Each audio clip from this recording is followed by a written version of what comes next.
understand God, we start with the question, what is man? This is the second most important question that you and I will ever find an answer to. And if we cannot accept the answer to the second most important question, then the first, who is God, becomes completely irrelevant. As human beings, we attempt to decide friendly answers to the questions that frighten us most. And that's really what God in a nutshell is about. It's about questions, not delivering you up answers.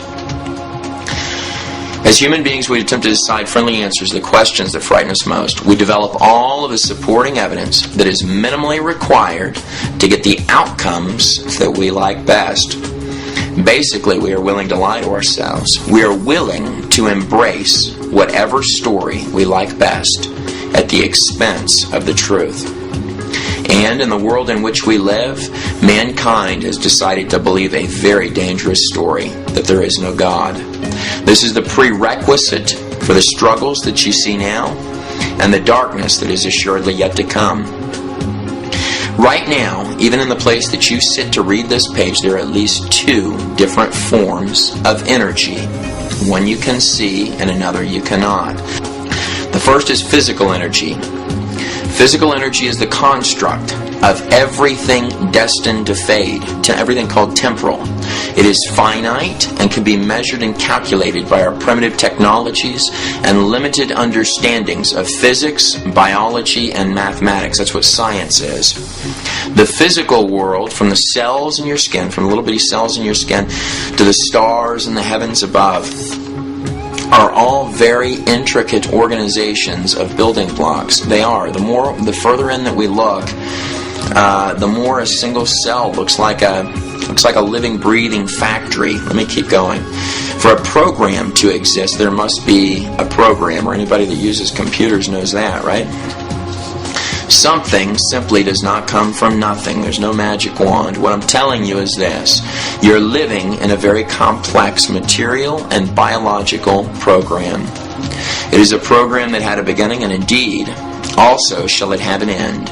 And in the hour that end comes, for each and every one of us, there will only be one thing that remains of any importance. That is, does our Creator consider us a faithful servant, son, daughter, and friend?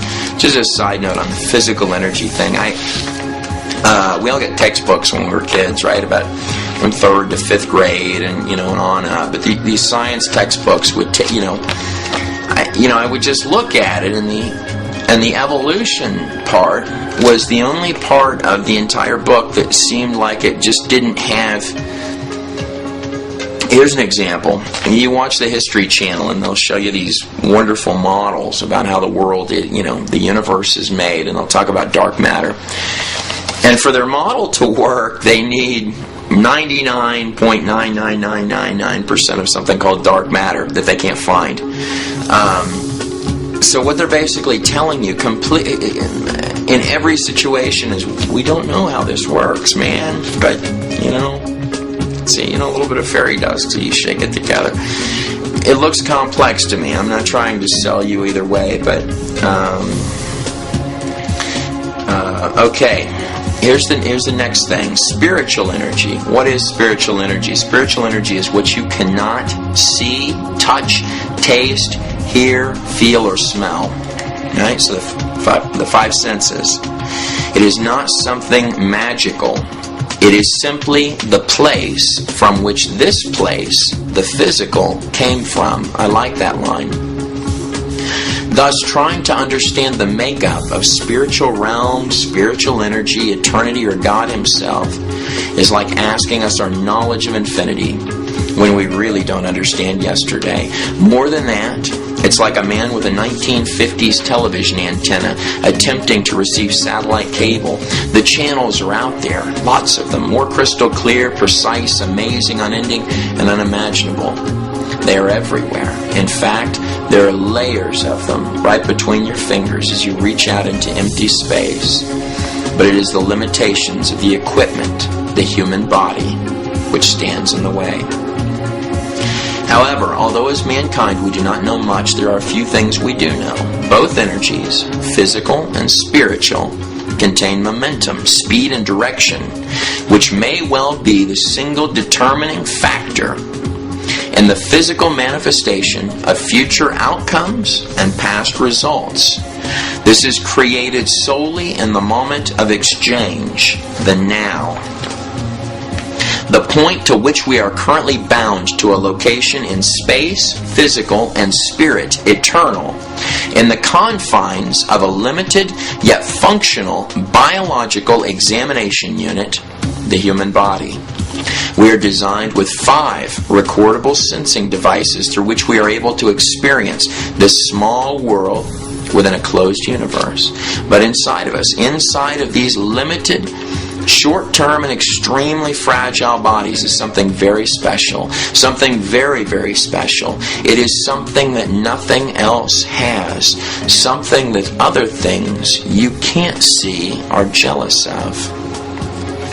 In our weakness, we as humans, in our weakness, we possess a power that we cannot even comprehend.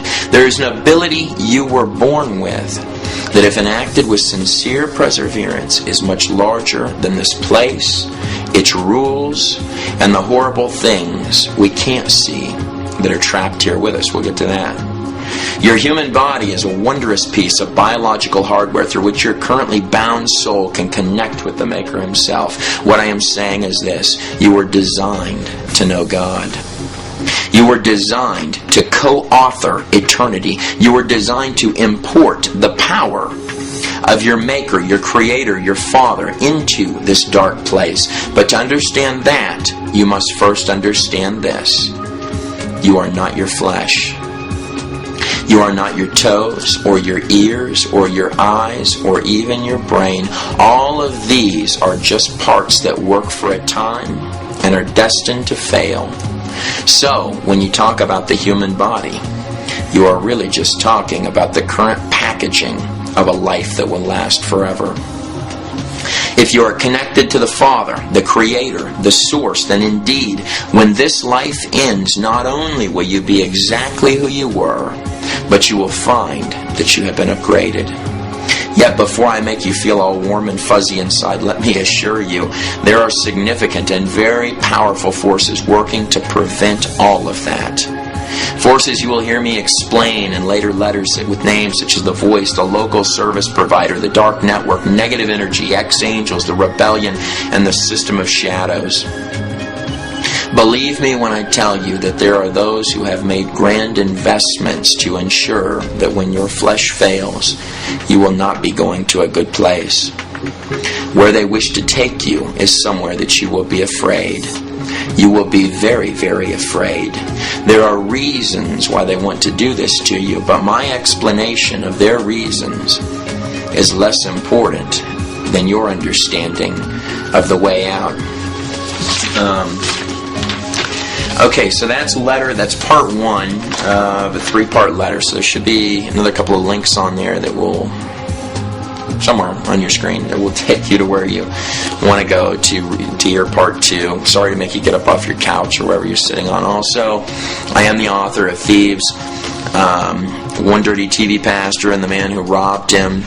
All these pages here talk about run from a TV pastor, leading right now to this day, basically, where I'm sitting here reading this to you. So find a link on your screen. Thank you for reading and listening to God in a Nutshell. Part 2 is coming right up. I'm Trey Smith.